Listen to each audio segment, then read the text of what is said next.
May 13, buha tayo ng tokwat baboy and fried rice. Let's go!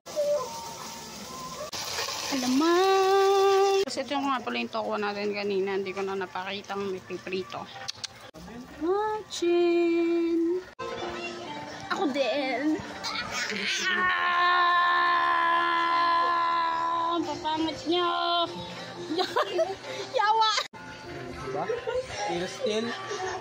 Guys, medyo matagal yung sa alamang, so antayin natin yan mag-brown. Ayun na, brown na yan siya. Lagyan na natin yung bawang at sibuyas. Let's go! Ay, haluin mo. Okay, sama ang kamatis. Yan, pag hinalo, ganyan ang itsura, guys. Yan natin itong baboy. No, and ganyan lang muna. Guys.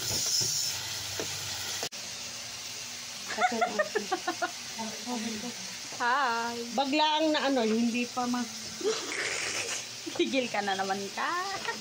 Ay, ano yan? lalagyan ng kanyang gamit pala ko ba? Sino? Tigil. Konti na lang. Tapos salagyan natin ang tokwa. Okay. Haluin na.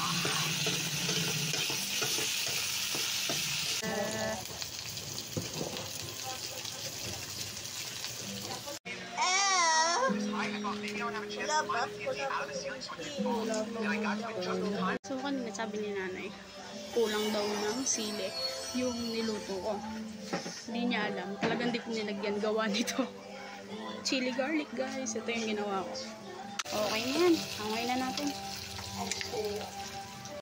Okay na. Sinangag in.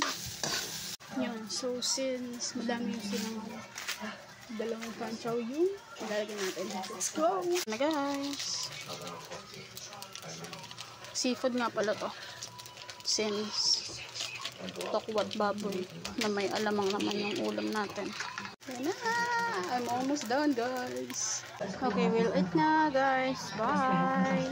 Cheese.